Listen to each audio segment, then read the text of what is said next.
Good morning, everyone. Thank you for coming here on a beautiful Saturday morning. My name is Sean Burke. I'm your town planner.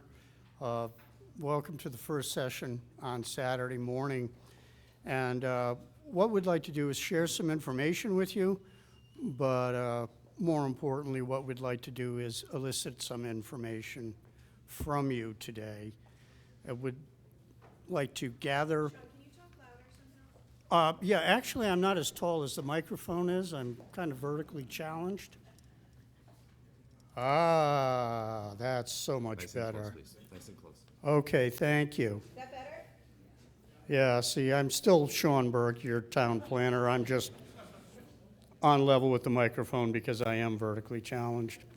What we want to do is solicit information from you today, get your ideas, get your input, so we can move on with our master plan. We're going to be meeting approximately once a month with Jen, with Anna, with others. We see them around with Eric. Eric, are you out there? There's Eric right there from Beta. And we have a representative from RKG over there, our economic development consultant. And all of these people are going to help put together the master plan, and they need your input to put together a comprehensive plan that's going to guide us for the next 10 years. I'm not going to waste any further time today because time is of the essence in putting this together, especially on a beautiful day like today. But I will turn it over to our town manager, Kevin Dumas, and he can do some introductory remarks. Thank you.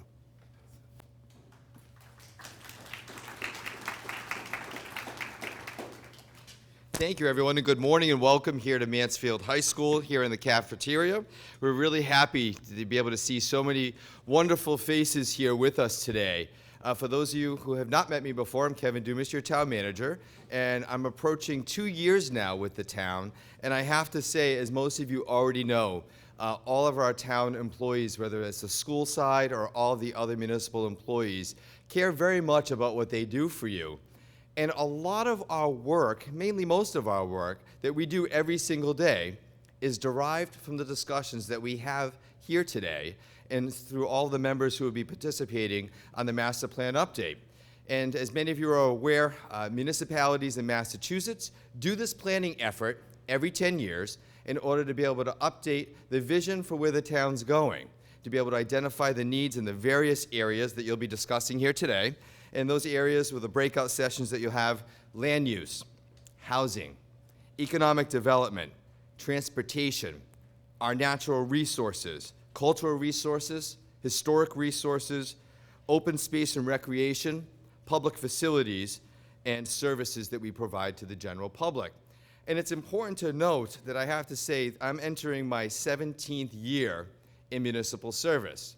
And it's amazing that when we have recently gone through and look at our most current master plan, and looking at the goals that were set out 10 years ago, and it's amazing to see what you'll see through this process, and we'll cover today, when you're able to actually look at what was set out and to see a municipality like Mansfield on the move, and that almost 90% of the things that we set out to do, they have been done and/or in progress. And so you as a municipality should be very proud of that. And you know, that's the guidance and the leadership, certainly from the administration of the town, our select board, our school committee, and all the departments who put forth these efforts. And a lot of these things are not only covered by the municipal budget here in town, that is approved by town meeting and our capital improvement program, but also for the number of grants that the town ends up receiving. Millions of dollars from the state and federal government that are pumped into the town's budget and our resources in order to be able to hit our goals and objectives. So you should be very proud of that. I know the employees are very proud of that, and I remind them all the time. You know, we go back and we look at what we've accomplished in the last 12 months, and it's really impressive. And so I'm very proud of that, being a part of your team for the last 2 years. And I'm really looking forward to this process and the fact that we've reached out to the public, that you've come to spend time with us on a Saturday, and to be able to participate in this important planning process that's so important to our town. So again, thank you so much for coming coming here today, and we look forward to hearing for what you have to say about your town. Thank you so much.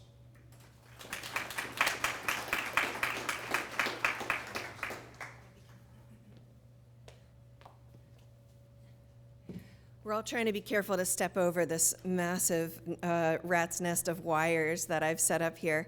I'm Jen Goldson. I'm one of the planning consultants.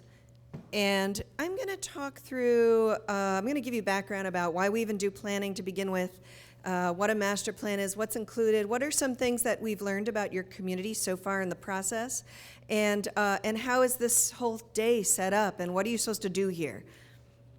And what I'd like to do, just to respect everyone's time, I know that this is a Saturday morning, and I'm sure you have other things that you want to do on this beautiful day. So what I'd like to do for the sake of time is to ask you to hold questions till the end, so that we can go through the presentation. You may find that your question's actually been answered on the next slide. But if you want to hold your questions, I do have a spot at the end for questions. So we will open it up for broad questions or discussion, and then folks who need to leave can leave. Or you can also, if you're tight on time, you don't necessarily have to feel bound to sit in your chair. You can go and do the activities. I just ask that you keep a respectful kind of hush to the activity so that people can hear the presentation. Fair enough? Okay, great. So a few questions about who you are. You can just raise your hand. Are you a Mansfield resident? Okay. Maybe not everyone, but it looked like just about everyone. Have you lived here less than 5 years? Raise your hand. A few of you. Have you lived here between 5 and 10 years? How about 10 to 20 years? Okay, that's like 40%. How about over 20 years? Wow. Okay. So I would say that's at least another 40%, maybe more. Who also, or let me ask it this way, who lives here and works in Mansfield? A few of you. Okay. That's interesting because I'm going to show you a slide about that, and it's really just a few of you in the town overall as well. How about who lives here? Who doesn't live here but does work here? Okay, all right, fair enough. Okay, good. So my challenge is to be able to see my presentation and stay close enough to the mic. So I'm Jen Goldson. I own a small company, a planning company. We're based in Boston. I started it about 13 years ago in 2006, and I do this kind of work where we're really specialists in community engagement and finding ways to bring the community voices to the local government and to the people who are making decisions for the government. And we like to try to find ways to do that in the most meaningful way possible.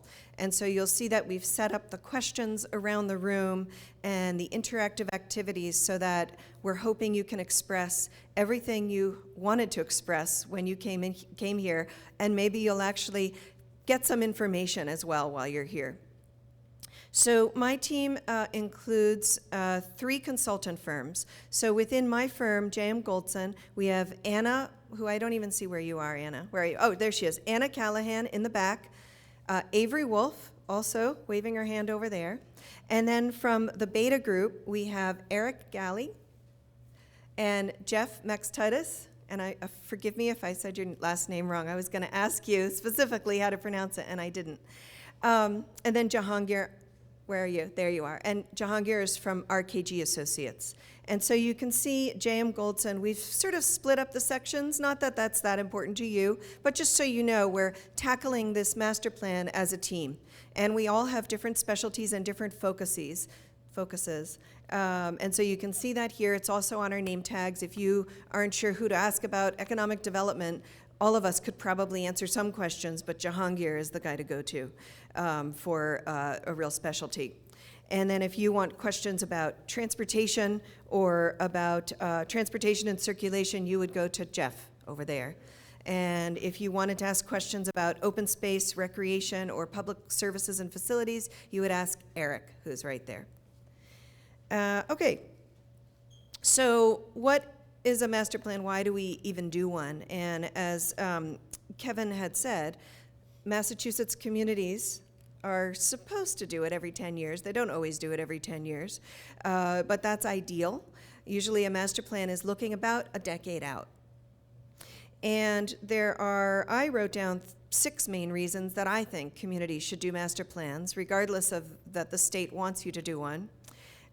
One, it helps you take a bigger kind of picture look, a step back on your community. You're all living here day by day, and you know the community intimately, but maybe you aren't always thinking of the bigger pictures and how everything fits together. So we like to take about a decade worth of time to think about, all right, what's happened over the past decade, and what do we want to happen over the next decade? So understanding the community's issues, understanding what assets this community has, and understanding what your opportunities are. Thinking long range, about a decade out, and also helping the community get on the same page about what they want for the future as much as is possible. We all come in with different perspectives and different values and different ideas and different stages of life. You'll want different things for the community as well. But we want to see, can we figure out what page this community is on, and can we be mostly together on a vision? We also do it so that you can be proactive rather than reactionary to everything. It helps your local officials prioritize what they do for you over the next 10 years. And it really helps to shape your physical evolution mostly, but the way that master plans have evolved is we look at more than just the physical. We look at, social as well as the physical. So I know that this is small and you probably can't read it, but I'll just give you kind of the brief overview of our schedule. So we started back in the spring collecting information, trying to understand where you're starting from, what are your existing conditions, and we worked on that over the summer. We did a bunch of stakeholder interviews and focus groups. Raise your hand if you participated in that in the spring. I think they were in June. Yeah, some of you did. Okay, good. And then in the fall, we're really focusing on getting community feedback. And then through the winter, we'll be starting to write the plan. And the idea is that it would be adopted in the spring.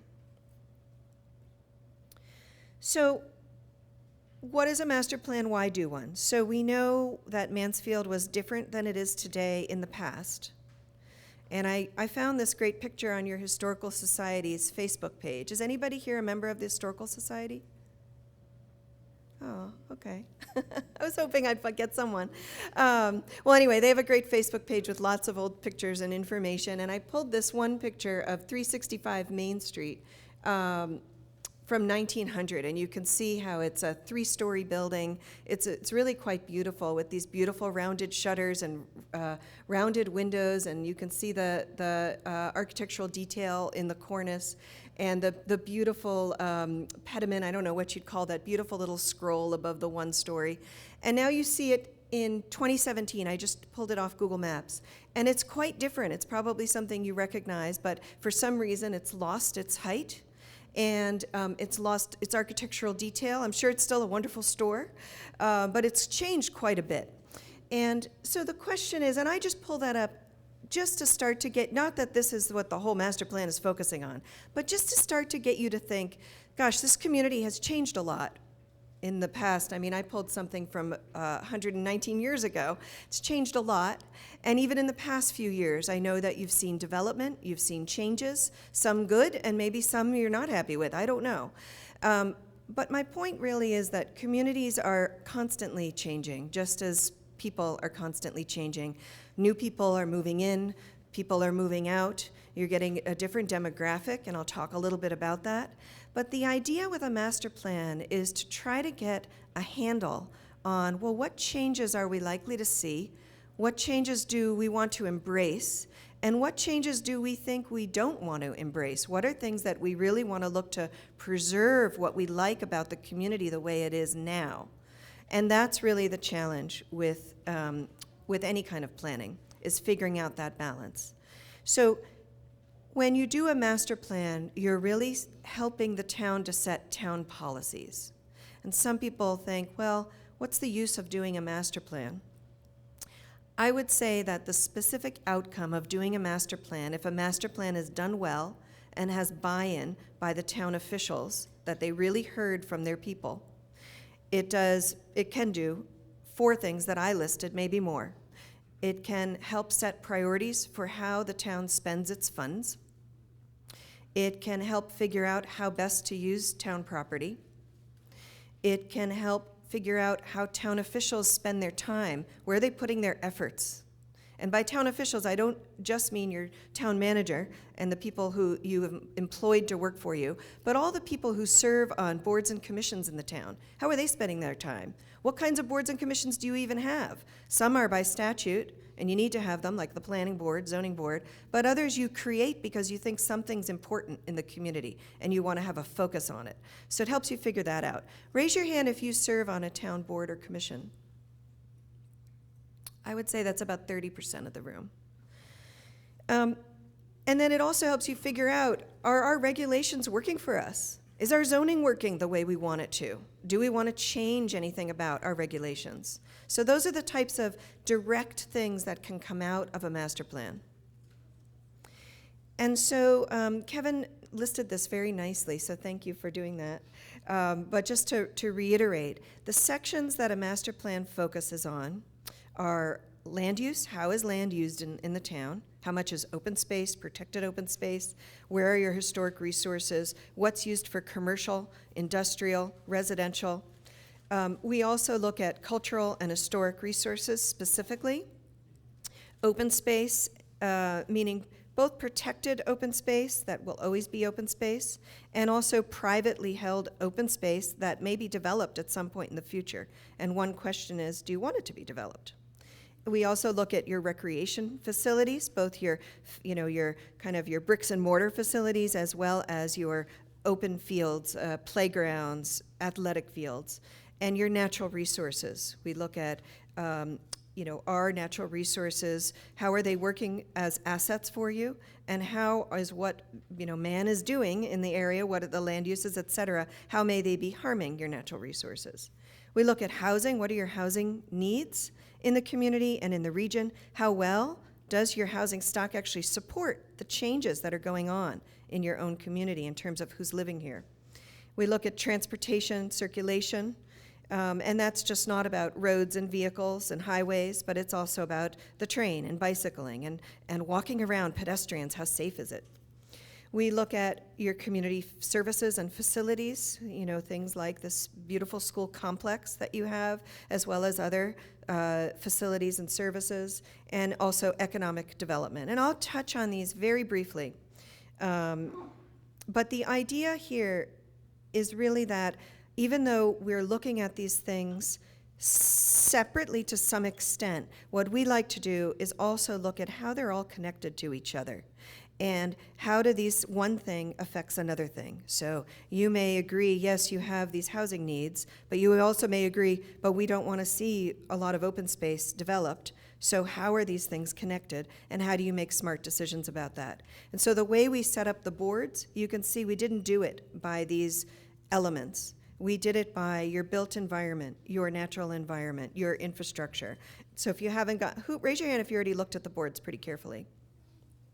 Okay, good. So there's a lot of you who haven't.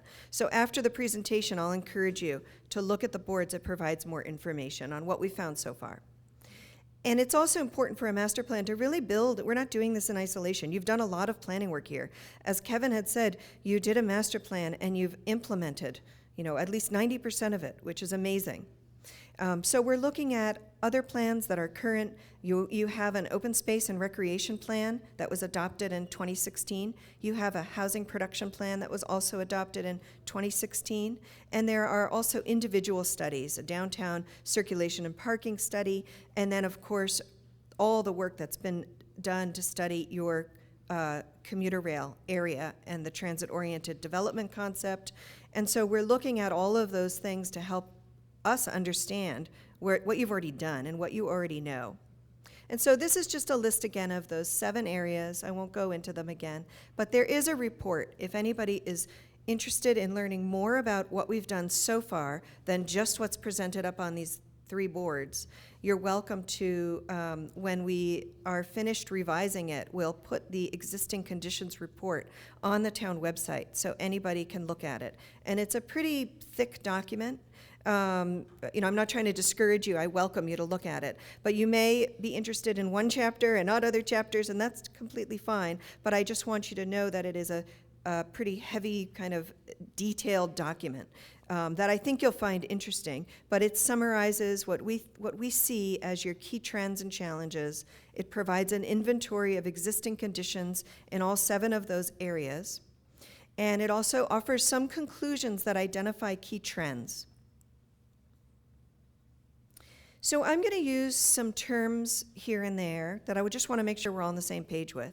The term vision, the term goals, and strategies. And so these are terms that planners use all the time, but they could mean different things depending on your perspective and where you're coming from. So I want to make sure that we're all talking about the same thing. So a vision is something that's part of a master plan that really ties everything together. In 10 years, where do you actually want to be? What will Manchester be like? What will it feel like? What will be the same as now? What will be different?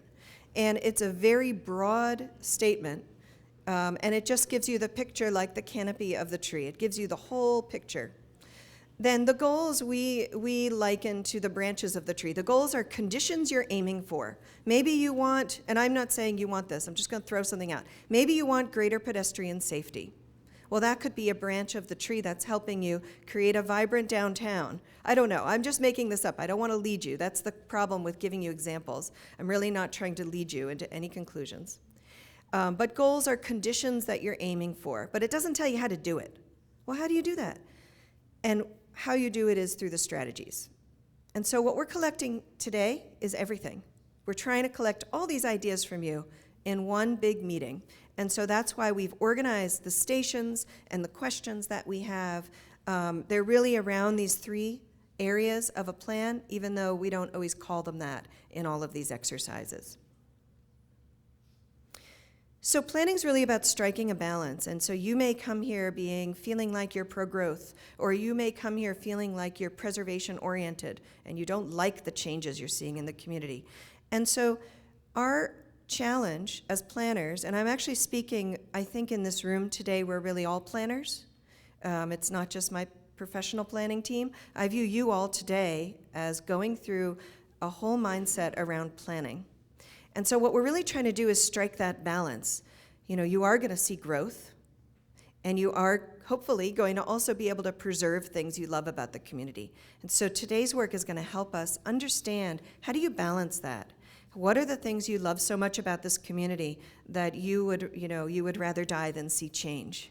What are the things that you think could be improved, that you could see growth or change or progress or helping to solve issues? And it's all about thinking, well, how do you balance those things? So in doing this plan, we'll be working hard to set priorities.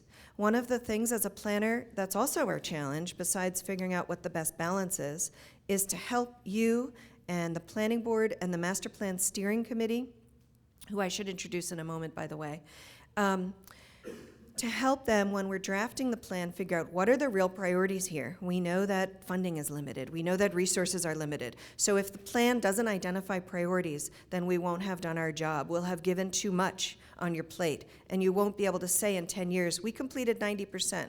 We want to come back maybe in 10 years and hear your town manager say, we completed 90% again, or maybe even more. But the only way we're going to do that is if we really set priorities that are manageable, that you can bite off, that you have the capacity to support. And I would say that if I was criticizing many master plans, one failure would be to put too much into them. So we've learned a lot, and I'm going to give you just a few highlights of things that are on the boards. So if you can't read these slides, then know that everything, I think everything I'm saying and illustrating is on those boards over there. They're also in our report, and there's a lot more in the report as well. So we've learned so much, and I'm not going to try to cover everything we learned. I'm going to give you some teasers so you can get a sense of the types of things we're looking at and how we think about it. So your population was fast growing from 1990 to about 2010, but then it slowed down a lot, and now it's pretty much flat. Your population now is estimated to be just under 24,000. You've also seen a growth, oh my goodness, that's very loud. You've seen a growth in the older population, and you've seen more of a growth than in the region and in the state.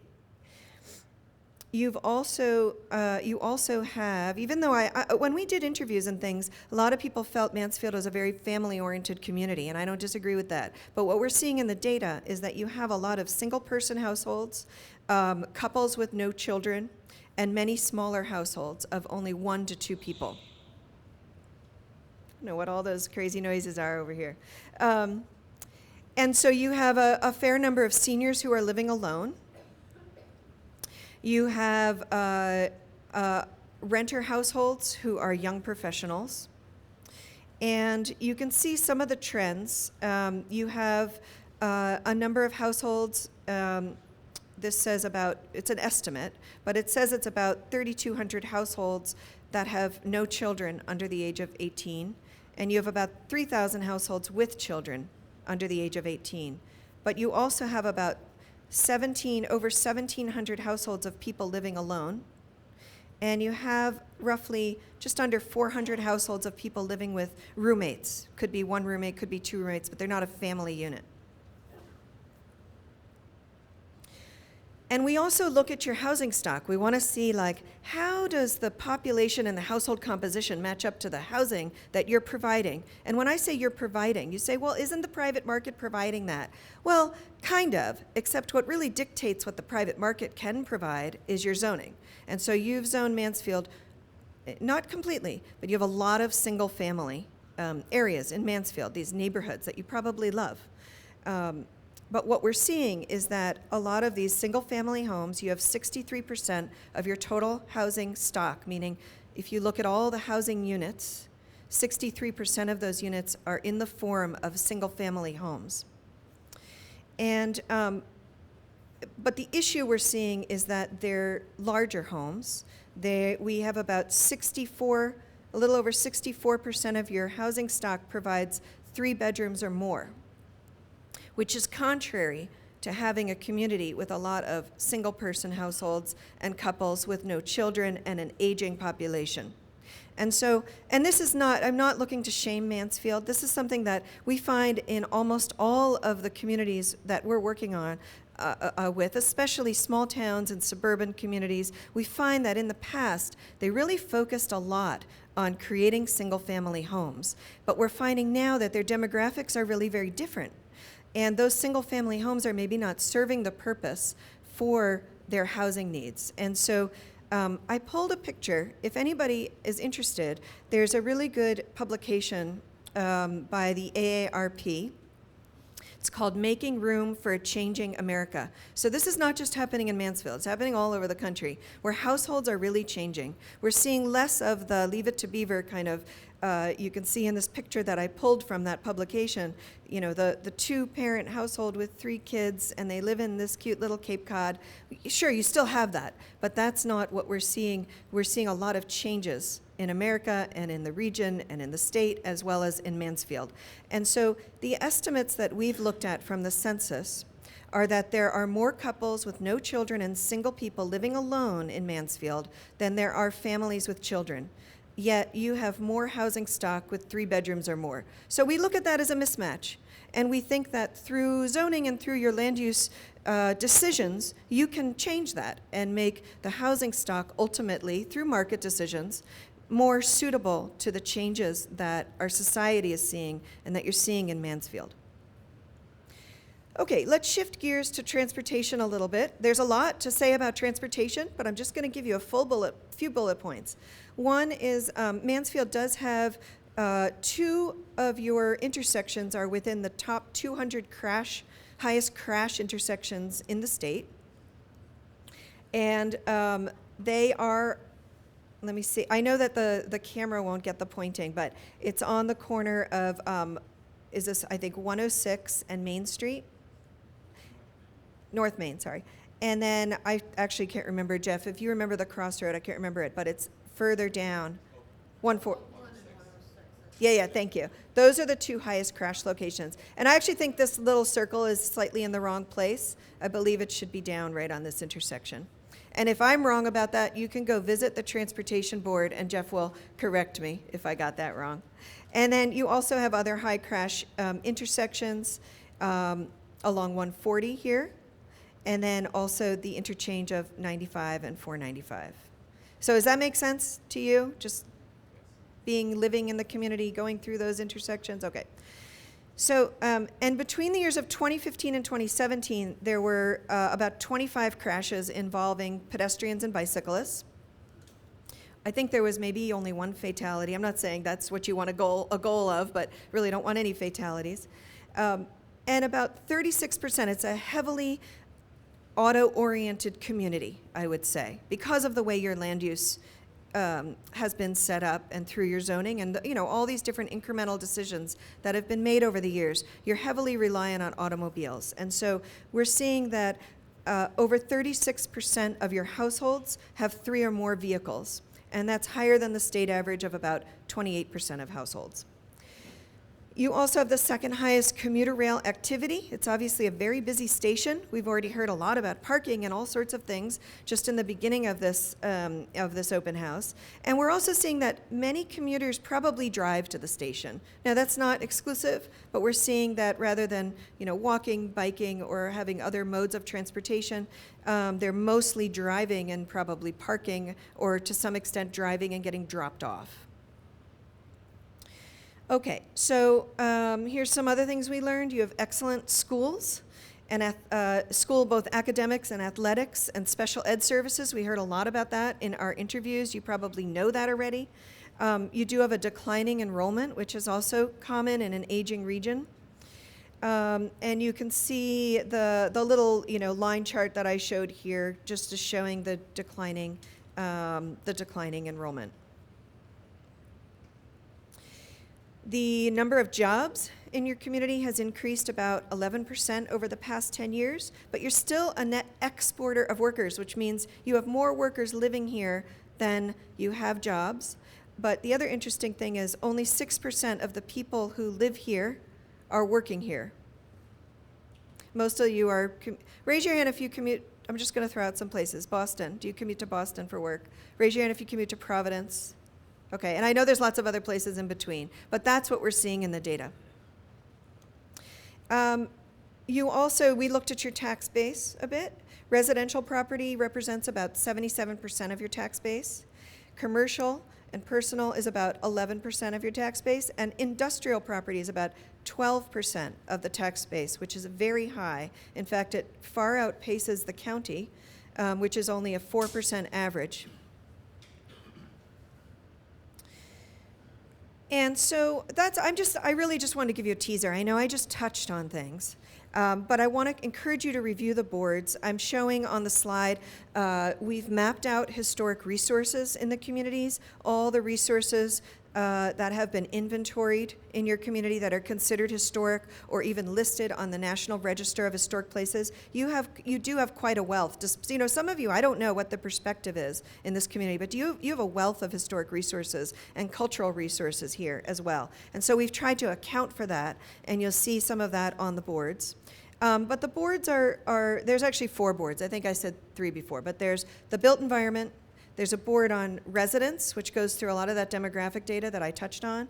A board on infrastructure and services, so that's where you can find out more about transportation and other infrastructure and town services and facilities. And then there's natural and cultural resources board. And at each station, we have an area for you to write on Post-it notes what your vision is for the next 10 years that with regard to that area, or any issues or questions. It's really, you can write anything you want on those Post-it notes, but you can see that we have some guiding questions. So what is our role? I want to be very clear about the different roles of the different parties that are involved in creating this master plan. So as a consultant team, we are here to be your facilitators of the process. We put things like this together. We try to keep you on time and on track and making decisions throughout the process in a way that's representative of what we're hearing from the community. We also provide information to you We try to create a framework to consider choices. I said that earlier on. I said planning is really about balancing. It's about choices. And so we try to create that framework for you so that you can have meaningful discussions around those choices. And we help you analyze those choices. What are the ramifications, or what is the possible impacts of different choices, different scenarios? And then we pull it all together and create a master plan for you. But I want to say that ultimately, the decisions of what's in that master plan are not ours. There's also two entities that are really leading this effort: the Master Plan Steering Committee and the Planning Board. So I'd like you first to raise your hand if you're a member of the Planning Board in this room. Yeah, thank you. So you can see we have a number of members of the Planning Board. Now raise your hand, and the Planning Board gets to raise their hand again because they're also all members of the Master Plan Steering Committee. I want you to raise your hand if you are a member of the Master Plan Steering Committee. And I want you to know we also have people out in the hall. They're at registration, they're manning the door, and so we have a lot of people here from the Master Plan Steering Committee. So what are their jobs? The Master Plan Steering Committee's mission, job, whatever you want to call it, is to oversee the work that we're doing and to provide us with guidance and helping to make those decisions. What's in this plan? What did we hear from the community? Is the way the consultants are interpreting what we heard from the community the way that you would interpret what we heard from the community? The Planning Board, on the other hand, even though they're also part of the Master Plan Steering Committee, the Planning Board has the sole authority to adopt the plan. So I want to say it again. You're probably used to going to the select board or the town meeting to get things approved or adopted, but in this case, the Planning Board has the sole authority to adopt the plan. Now, that doesn't mean they're not going to ask for guidance. They're not going to ask for comments. They're not going to try to create a plan that is broadly supported, but I just want to be very clear about who has the authority to adopt the plan. And then I want to go through your role, too, as residents or members of this community. And what I'd like to get you to think about is all the people who came before you in this community, the generations and generations of people who really shaped this community through their choices about how do we spend our money, what land do we preserve, how do we create zoning, and all the incremental decisions, too, that you can't control, but that became part of what Mansfield is. And I want to put into your mind that a community is something that will outlast all of us, hopefully. It's likely to. And it's really been passed down to you. Maybe you chose it, maybe you grew up here, I don't know why you're here. But in some way, this community was passed down, and I view it as you've inherited this community from all those other generations. And then my question for you, a rhetorical question, is what mark will you leave on this community before you pass it on to the people who will live here in the future? So you come here as residents, as property owners, and employees, as business owners perhaps. But I would say that in the context of planning for your community, I'd like you to put a different hat on. I view you really as custodians. You're caring for this community. So what are we doing today? We've got a number of exercises that some of you have participated in already, but I'd love for you to participate in all of these if you haven't already. So one is the Heart of Mansfield exercise, which is a big map that's when you first came in on a table. And what you do is you tell us where your special places are. And you put a little pin in the map with a little flag, and you write on what the place is. Now, sometimes people say my house, and that's very lovely. I'm sure it is your special place, and you can definitely put your house, because I appreciate you loving the place you live. But the type of information we're looking for that's more helpful to us is, are there special places that other people could also see as a special place? Maybe your house is special because it's on the National Register, and that's certainly special to the community. But maybe there are parks or open space areas that you find really special. Maybe there are coffee shops or restaurants or gathering spaces or a beautiful scenic view, or I don't know, I'm just making things up. But that's the kind of information. We want to understand where are the places in this community that you really love that you don't want to see change. The second question, and this is not in order of the balloons, by the way, this really goes over balloons number 3 and number 4 there. is visioning, imagining what your community could be at its best in 10 years. Now, the first way we ask you to do that is actually a negative version of that question. What concerns do you have? And that's at station 3. The concerns are, what concerns do you have for yourself and your family living here, or living in Massachusetts, or this region, or however you want to view it? What concerns do you have for this town? And what concerns do you have for this region? And we want you to rank them as, is this a high priority concern, low priority concern, or middle priority concern? And that's at station 3 right there. At station 4, it's another visioning question, and this one is more positive. It's, what are the strengths in this community and the assets you have? What are the opportunities you see? And what is your vision for how this community could be in the future? And then we have an area of learning. We're trying to help us all learn in both directions. So we have those boards I talked about a lot already, so that you can learn what we've learned to some extent. And then we also have ways to capture your ideas, your suggestions, your goals for the future in each of those areas. And ultimately, taken all together, we'd like to really identify what are your main issues, what are your goals, and we'll basically write those up from what we hear. We've added a station that doesn't have a balloon, but it's right here. And it's a station that I handed out the index cards for. It's, if you had $1 million to spend to help this community, to invest in the community, what would you spend it on? And just write any ideas. And it doesn't even matter if you don't know how much it costs. It's just to start to get you to think. And so you can stick those answers on the index cards in that little comment box. If they don't fit for some reason, you can always give it to any member of our team. So that is the whole presentation, and I wasn't keeping track of my time very closely, but I would say if you have any questions, why don't you ask me, and what I'll do is I'll repeat the question for the camera, because we only have one mic. If you feel you need to leave or you want to walk around the stations, you should feel welcome to get up and do that now. But if you have any question, just raise your hand and speak loudly. Yes, in the way back.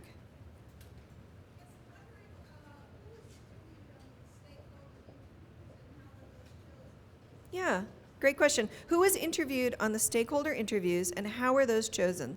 So we worked very closely with the planning department, with Sean and his staff, as well as the master plan steering committee, to come up with a list of folks that we think would have specific knowledge in the 7 areas of the master plan. So we looked for people with knowledge in historic and cultural resources, in transportation, in zoning and land use, in public facilities, housing, et cetera. And we assembled small groups to interview and understand the way we use those is not to decide what strategies or goals or vision are in the plan. What we use that for is really as a way to check the data. We collect a lot of data, but we don't sometimes know if it makes sense or seems right to the people who live here. So we use it as a way to check, well, this is what we're seeing in the data. Is this what you're seeing on the ground in this area? And it helped us write the existing conditions section. We spent 1 hour with each stakeholder group, and we had 7 groups that we interviewed. Now, yes? Yeah, and so when do you expect to get the existing conditions report up on the website? So it's about, what, middle of October right now, towards the end of October. So I would say sometime before Thanksgiving, it should be up. We're working on a bunch of revisions right now. The Master Plan Steering Committee has reviewed the document and the Planning Board very carefully. And so we're updating and correcting some things that they found and doing a little bit more research. Yes?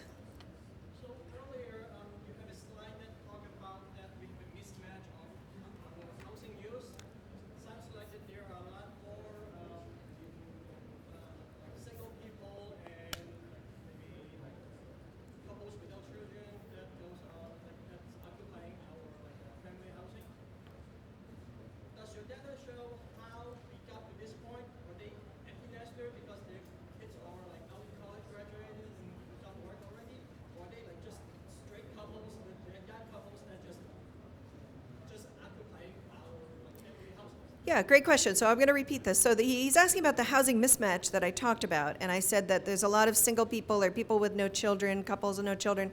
And his question was, how did we get to the point where we have, a lot of couples with no children or single people? Did they choose to move here, or were they here already and maybe raised a family and are now empty nesters?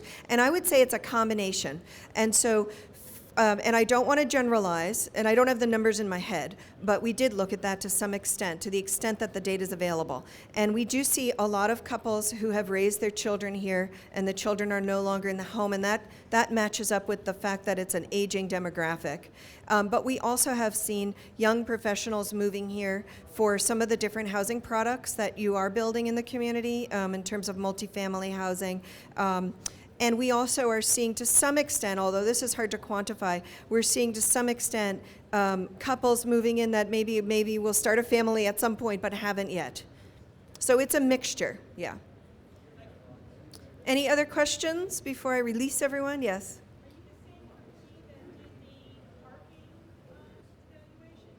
No. So she asked, are we the same company that did the parking evaluation downtown? Beta, our transportation, and they're also working on the open space public facilities section. They worked a lot on the TOD area, but the downtown parking study, was that done by Nelson Nygaard? Yes, I think that was done by a different company. Any other questions before? And I'm going to give the same presentation again at 11:45. You're welcome to hear it again. It's going to be pretty much exactly the same, although I don't use notes, so I may say things slightly differently. Any other final questions before I release you all? Oh, okay, and Kevin has one other point. Thank you. Jennifer, very nice job, and thank you for everybody coming here today. Just one last plug to all of you in the audience and those who are maybe over at the message boards as well. Our advertising officially starts on Monday for a special town meeting on November 5th. And we need all of you, certainly those of you here as a captive audience, but all of those, to help spread the word around town for budgetary transfers and especially our capital improvement program. We have a lot of things to talk about and to ask for your support. So we ask for your kind consideration and for you to come out to town meeting on Tuesday, November 5th. Thank you so much, and please join us over at our message boards today. Thank you so much.